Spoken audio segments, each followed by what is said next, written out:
आज की ये विजय दुनिया के सबसे बड़े लोकतंत्र की जीत है।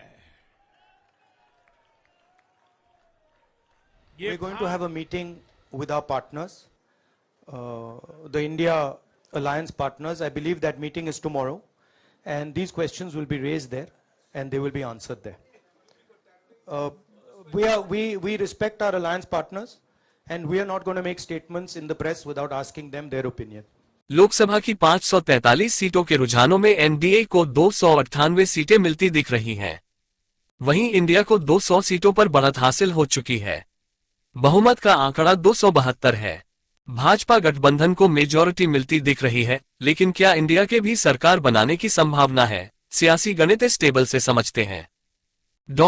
इंडिया को 200 सीटें मिलती हैं तो ये बहुमत से 72 सीटें पीछे रहता है। ऐसे में बहुमत के लिए उसे मौजूदा सीट शेयरिंग से बाहर भी पार्टनर खोजने होंगे। 5 बड़े संभावित पार्टनर्स ये हैं। जब कांग्रेस की अगुवाई में इंडिया ब्लॉक बना था, तब ममता बनर्जी इसकी बैठक में शामिल हुई थी। उन्होंने ही इंडिया के संयोजक के लिए कांग्रेस अध्यक्ष मल्लिकार्जुन खड़गे का नाम सुझाया था। हालांकि बंगाल में सीट शेयरिंग के मुद्दे पर तृणमूल और कांग्रेस के बीच सहमति नहीं बन पाए और दोनों ने अलग अलग चुनाव लड़ने का फैसला किया। इसके बावजूद ममता बनर्जी ने कहा था कि वे इंडिया के साथ हैं। लिहाजा अगर सरकार बनाने की नौबत आती है तो तृणमूल गठबंधन को समर्थन दे सकती है। बिहार में भाजपा ने जनवरी 2024 में जदयू के साथ मिलकर सरकार बनाई थी। इससे पहले नीतीश राजद और कांग्रेस के गठबंधन की सरकार के मुखिया थे। नीतीश ने ही इंडिया ब्लॉक की पहली बैठक पटना में आयोजित की थी। नीतीश ने गठबंधन छोड़ा, तब भी लालू ने उनकी वापसी की संभावना जताई थी।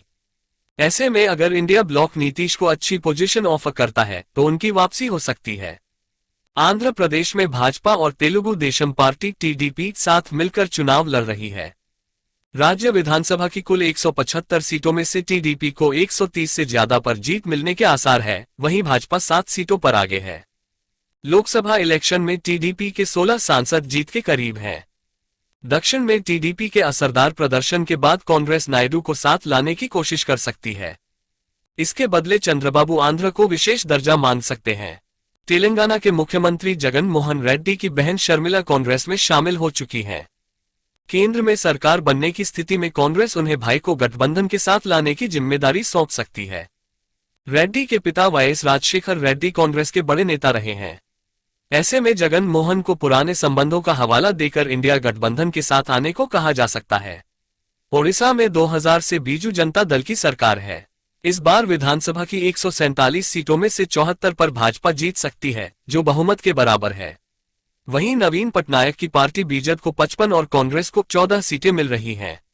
लोकसभा में बीजेड के पास कुल 1 सीट आ रही है। ऐसे में वह इंडिया गठबंधन के साथ आगे बढ़ सकती है।